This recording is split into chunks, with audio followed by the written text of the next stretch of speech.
नमस्कार, आप देख रहे हैं बिहार का number 1 YouTube channel live cities और मैं हूं आपके साथ साहेब अली। मैं हूं अक्षय आनंद। आज बिहार में खास करके राजधानी पटना में राजनीतिक रूप से काफी गर्मा गर्मी देखने को मिलेगी आपको। काफी मजा भी आएगा क्योंकि बहुत ही इंटरेस्टिंग होने जा रहा है। आज पटना की सियासी गलियारों में क्या कुछ होगा हमारे सहयोगी अक्षय आनंद से जानते हैं। जी अक्षय। शाम से शुरू करते हैं, सुबह तक आते हैं। अच्छा, ठीक। सबसे आखिर में होगी महागठबंधन की बैठक। बिल्कुल। 5 देश रत्न मार्ग तेजस्वी यादव के आवास पे। उससे पहले मिलर स्कूल ग्राउंड में शरफ मल्ला का मार्च भात का प्रोग्राम है। उसमें भी तेजस्वी यादव, मुकेश सहनी तो रहेंगे ही, होस्ट कर रहे हैं। रालोसपा अध्यक्ष उपेंद्र कुशवाहा, जीतन राम मांझी के भी आने की संभावनाएं हैं। रालोसपा अध्यक्ष अभी दिल्ली में है, लेकिन उम्मीद है कि वो भी पटना पहुंचकर इस प्रोग्राम में शामिल होंगे। शरद यादव भी, हाँ, क्योंकि शाम में बैठक है, शरद यादव भी शामिल होंगे। उससे पहले दूसरी ओर तेज प्रताप यादव का जनता दरबार है और तेजस्वी यादव के बंगले पर जो फैसला सुरक्षित रख लिया गया था उसको भी आज सुनवाई हो सकती है, उसको भी आज सार्वजनिक किया जा सकता है। तो सबसे पहले हम आते हैं तेजस्वी यादव के बंगला के मामले पर। हाँ, जब तेजस्वी यादव बिहार के डिप्टी सीएम थे, अभी नेता प्रतिपक्ष हैं क्योंकि उनकी सरकार रही नहीं, तो उनको 5 देश रत्न मार्ग पर डिप्टी सीएम का बंगला अलॉट किया गया था। सरकार चली गई, सत्ता चली गई, डिप्टी सीएम का पद भी गया, लेकिन बंगला वहीं का वहीं है। क्योंकि बंगला तो रहेगा ही, तेजस्वी भी उसी में है। इसको लेकर के लगातार जीत जारी है। सुशील मोदी जो कि पोलो रोड में रहते हैं अभी, वो लगातार उस बंगले में आना चाह रहे हैं, लेकिन आएंगे कैसे भाई? तेजस्वी छोड़ेंगे तभी तो आएंगे। हाँ। बिहार सरकार हाईकोर्ट पहुंची, हाईकोर्ट में सिंगल बेंच में तेजस्वी के खिलाफ फैसला आ गया। पटना डीएम को आदेश दे दिया गया बंगला खाली कराने का, लेकिन भारी विरोध देखने को मिला राजद की तरफ से। सड़क के ऊपर ही बैठ गए लोग। उसके बाद फिर डबल बेंच में इसकी सुनवाई हुई। सुनवाई पूरी हो चुकी है, बहस पूरी हो चुकी है। आज फैसले का दिन है अक्षय। देखना होगा कि क्या फैसला आता है या फिर मामला सुप्रीम कोर्ट तक पहुंचता है। तेजस्वी यादव ने यह साफ किया कि अगर मामला पक्ष में नहीं हुआ तो वो सुप्रीम कोर्ट भी जाएंगे। बिल्कुल। बतौर गाइडलाइंस, नेता प्रतिपक्ष का बंगला है 1 पोलो रोड, जिसमें सुशील कुमार मोदी रह रहे हैं। बिल्कुल। डिप्टी सीएम का बंगला है 5 देश रत्न मार्ग। बिल्कुल। लेकिन अब देखिए कि सुशील मोदी को एक दूसरा बंगला अलॉट कर दिया गया है। For the time being Tejashwi Yadav नहीं हट रहे हैं। अब आज का फैसला तेजस्वी यादव के पक्ष में भी आ सकता है, लेकिन अगर पक्ष में नहीं आता है तो तेजस्वी यादव सुप्रीम कोर्ट जाएंगे और बंगला तेजस्वी यादव के पास। एक बात हम दर्शकों को थोड़ा सा बताना चाहेंगे। हाँ। बहुत इंटरेस्टिंग लग रहा है कि सुशील कुमार मोदी को, जो कि डिप्टी सीएम है अभी, उनको एक एडिशनल बंगला अलाउट किया गया। हाँ। क्या लगता है सरकार को? ऐसा लग रहा है कि तेजस्वी छोड़ने वाला है नहीं? हाँ, ऐसा लग रहा है, तभी तो उन्हें दूसरा बंगला अलॉट किया गया है, क्योंकि सुशील कुमार मोदी को 1 पोलो रोड नेता प्रतिपक्ष के बंगले में रहना रास नहीं आ रहा था। तो इस तरह से कहीं ना कहीं ये भी देखा जाए कि सरकार की किरकिरी हो रही है, क्योंकि उन्होंने अपने फैसले पर अडिग ना रहते हुए एक और बंगला अलाउट कर दिया सुशील मोदी को। हाँ। कि लीजिए आप रहिए तब तक। पिछली बार सरकार में जब डिप्टी सीएम थे सुशील कुमार मोदी, तो उन्होंने भी वो अपने बंगले के साथ चिपके हुए थे, उसे छोड़ नहीं रहे थे। बिल्कुल। और अब राजद उस बात का हवाला दे रही है कि जब वो अपना बंगला नहीं छोड़े और तब सरकार ने जबरन खाली नहीं करवाया, तो अब मेरे साथ ऐसा व्यवहार क्यों? प्लस इस बंगले पे तेजस्वी यादव जब शिफ्ट हो रहे थे तो पहली बार डिप्टी सीएम बने थे। काफी खूब खर्च किया गया है। बंगला भीतर से पूरा रिनोवेट करवाया गया बंगले को। महंगे महंगे सोफे और भीतर से तस्वीरों से भरा हुआ यह बंगला। लालू बाहर से भी अच्छा खासा दिखता है। हम लोग जब मामला आया था सीसीटीवी कैमरे वाला, जब नीतीश कुमार के बंगले की तरफ सीसीटीवी कैमरा लगाया गया था, जिसका वो राउंडिंग कैमरा था 360 डिग्री, तो तेजस्वी यादव का आवाज भी उसमें दिखता था। तो उस समय तस्वीरें जो आई थी, बंगला काफी अच्छा है। बाद में उसे हटा लिया गया। बिल्कुल। लेकिन अब इतना बड़ा बंगला है कि देखिए ना कि महागठबंधन की बैठक 5 देश रत्न मार्ग में हो रही है, तो जाहिर सी बात है कि नेता प्रतिपक्ष को अपने राजनीतिक गतिविधियों के लिए भी आवश्यकता है। बिल्कुल। हर बैठक, हर बड़ी मीटिंग वहीं होती है, क्योंकि स्पेशियस है और हर तरह से लेकिन कहीं ना कहीं प्रोटोकॉल यही कहता है कि तेजस्वी यादव को उस बंगले से बाहर आ जाना चाहिए, क्योंकि अब वो डिप्टी सीएम नहीं रहे। अगर सरकार ने डिप्टी सीएम का बंगला अगर उसको निर्धारित किया है तो उसमें डिप्टी सीएम को ही रहना चाहिए। तेजस्वी यादव का तर्क यह है कि डिप्टी सीएम का पद संवैधानिक नहीं होता है। सीएम के बाद अगर जो पद होता है वो नेता विरोधी दल का होता है, नेता प्रतिपक्ष का होता है। इस नाते वो उस बंगले में बने रह सकते हैं। Leader of opposition Tejashwi Yadav लगातार यही कह रहे हैं कि हम ये बंगला नहीं छोड़ेंगे। देखना होगा कि पटना हाईकोर्ट में अगर उन पर फैसला आता है, अगर फैसला उनके हक में आ जाता है, तो ये नीतीश सरकार के लिए काफी किरकिरी वाली बात होगी। और अगर तेजस्वी के खिलाफ आता है तो मामला बहुत आगे बढ़ेगा। हाँ, जनता दरबार अच्छा, आज 2 दिन के बाद जनता दरबार लगने वाला है। इस बीच तेज प्रताप यादव ने तेजस्वी से मुलाकात भी की है, महनार के कार्यक्रम में भी शामिल हुए, डीएसएस का रथ निकलवाया, और 2 दिन के ब्रेक के बाद आज फिर से तेज प्रताप यादव जनता दरबार लगा रहे हैं। लोगों की जो महनार की बात करें तो मशाल उछल लेकर के रथ पे निकले। हाँ, खूब वहां पर भी तामझाम हुआ है, और तेज प्रताप यादव का पूरी तरह से पॉलिटिकल कमबैक हो चुका है, और अब लोग उनके जनता दरबार में जुड़ रहे हैं, इस बात में भी कोई दो मत नहीं है। कई लोग ऐसे भी रह जाते हैं जिनकी सुनवाई होनी बाकी रह जाती है, तो वो अगले दिन कैरी ओवर होते हैं। तो आज यह अनाउंसमेंट भी हो गया कि जनता दरबार चलता है तेज प्रताप यादव की जनता दरबार। हाँ, और अब तो तेजस्वी यादव से जो मिलने के बाद की तस्वीरें सामने आई, उसके बाद इमेज चेंजिंग हाँ बिल्कुल जरूर होगा। मीसा भारती को लेकर भी लगातार बयान दे रहे हैं, नीरज कुमार से एक बयानबाजी का दौर चला।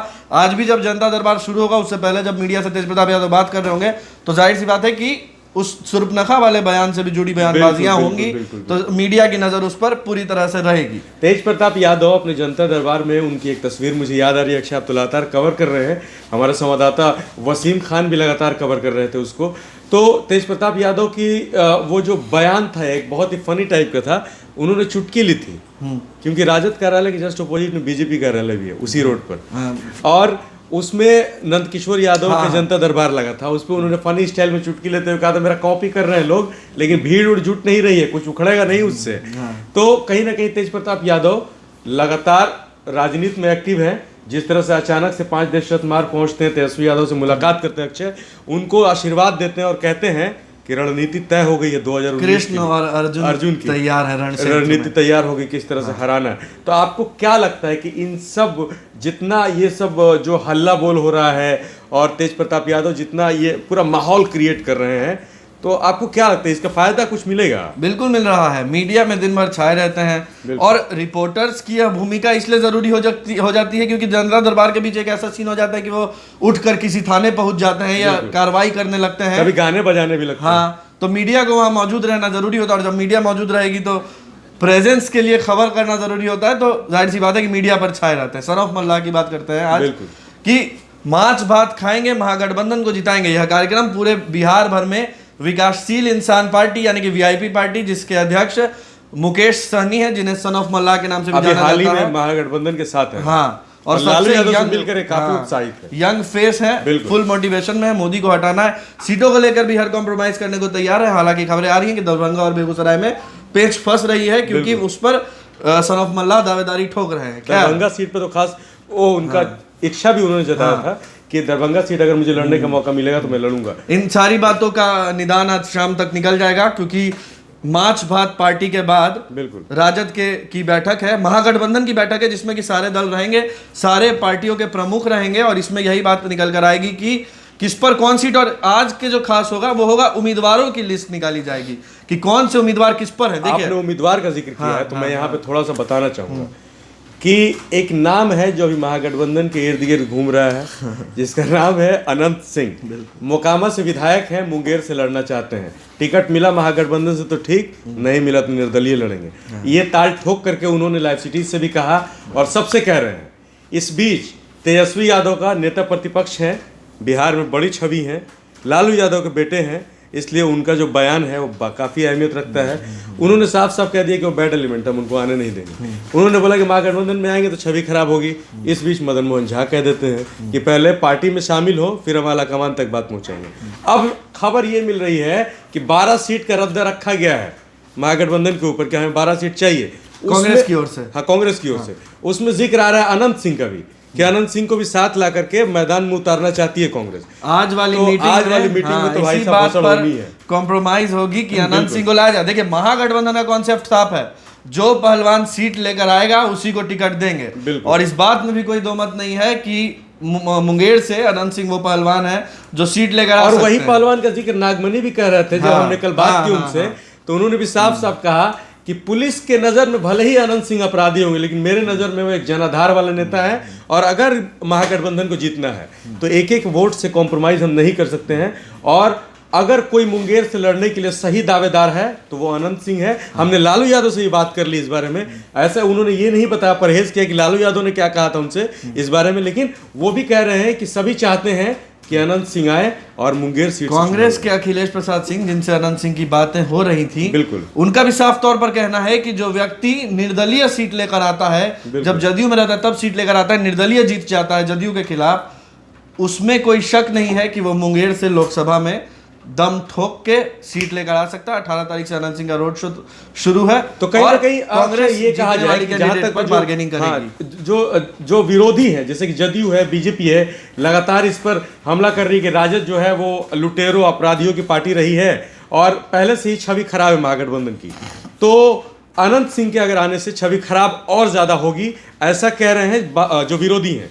लेकिन कहीं ना कहीं अभी छवि का सवाल थोड़ा सा नीचे रख रही हैं पॉलिटिकल पार्टियां, क्योंकि ऐसा कोई नहीं है जिनके खिलाफ हमको नहीं लगता है कि कोई मामले नहीं। देखिए ना, अनंत सिंह इस सरकार में भाजपा को बाहर से समर्थन दे रहे हैं, बिल्कुल, तब छवि का कोई इशू नहीं है। बिल्कुल। हालांकि बात करें केसेस की, तो अनंत सिंह अब सारे केस में छूट चुके हैं। एक दो केसेस होंगी तो मेरे जानकारी में अभी नहीं है, लेकिन सारे केसेस में छूट चुके हैं। और उनका कहना है कि साफ तौर पर मैं क्लीन चीटेड हूं और इसीलिए मैं लड़ूंगा चुनाव, जिसको टकराना हो टकरा लें। और अनंत सिंह लड़े किसी के साथ भी, लेकिन टेंशन किसको होगा?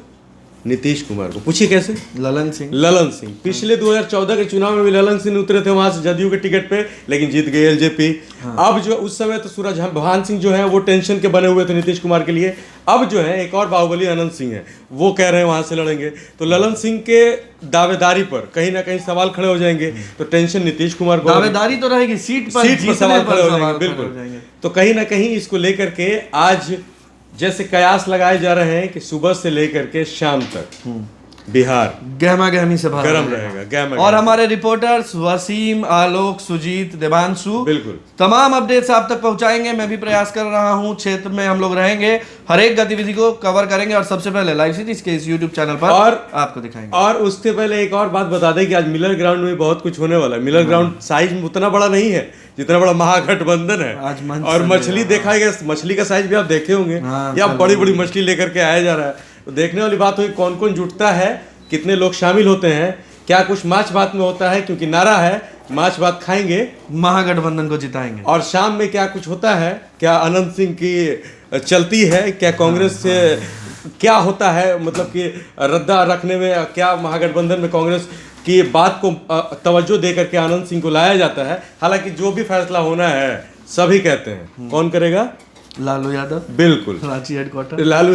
और जो विपक्ष है वो भी, जो सत्ता पक्ष है वो भी लगातार विरोधी कह रहे हैं कि लालू दरबार में रोज महफिल सज रही है, क्योंकि वहां पर फैसला वहीं से होने से अपना भविष्य तलाश रहे हैं। आप बने रहिए हमारे साथ, लाइव सीरीज की यूट्यूब चैनल पर जाइए, उसको सब्सक्राइब करिए, बेल आइकन भी दबाएं। फिलहाल के लिए मुझे, अक्षय आनंद को और मुझे साहेब अली को दीजिए इजाजत। नमस्कार, धन्यवाद।